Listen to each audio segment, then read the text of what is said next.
Sneha steel and furniture centre Salgare. आमच्याकडे steel भांडी, संसार उपयोगी साहित्य, sofa set, furniture, cooler, dining table, आटा चक्की व इतर साहित्यांचे एकमेव ठिकाण एक, व्हरायटी अनेक। आता शुभ मुहूर्ताची सुरुवात सलगरेतील स्नेहा स्टील मधील खरेदीनेच।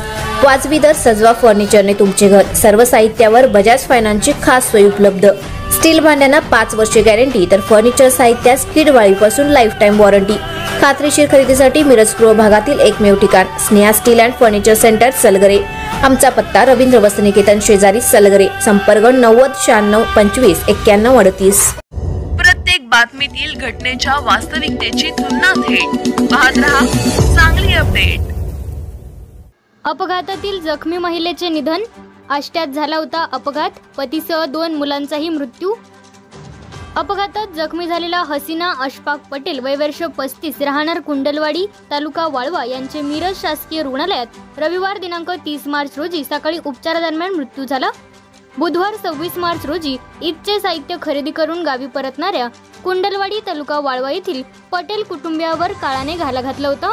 इस्लामपूर आष्टा रस्त्यावर शिंदेमाळा नजीक हॉटेल नंदनवन समोर दुचाकी व खडी वाहतूक करणारा डंपर यांची समोरासमोर धडक होऊन पटेल कुटुंबातील तिघांचा मृत्यू झाला होता। अशफाक शबीर पटेल, वय वर्ष 39 व त्यांची दोन्ही मुले अशरफ, वय वर्ष 12 व असद, वय वर्ष 10 हे ठार झाले होते, तर पत्नी हसीना अशफाक पटेल, वय वर्ष 35 या गंभीर जखमी झाल्या होत्या। त्यांना मिरज येथील शासकीय रुग्णालयात उपचारासाठी दाखल करण्यात आले होते। रविवार 30 मार्च रोजी सकाळी उपचारादरम्यान त्यांचा मृत्यू झाला।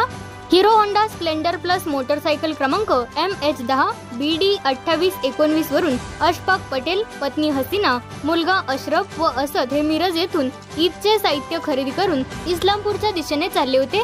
ते आष्टा शिंदेमाळा येथे हॉटेल नंदनवन समोर आले असता समोरून भरधाव वेगाने आष्ट्याच्या दिशेने येणारा खडी वाहतूक करणारा डंपर क्रमांक MH10 TD 0468 यांची समोरासमोर धडक झाली। यात दुचाकीवरील चौघेही उडून रस्त्यावर फेकले गेले।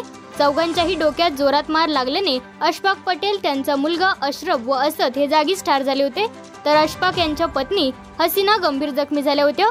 जखमी हसीना यांना उपचारासाठी मिरज येथील शासकीय रुग्णालयात दाखल करण्यात आले होते।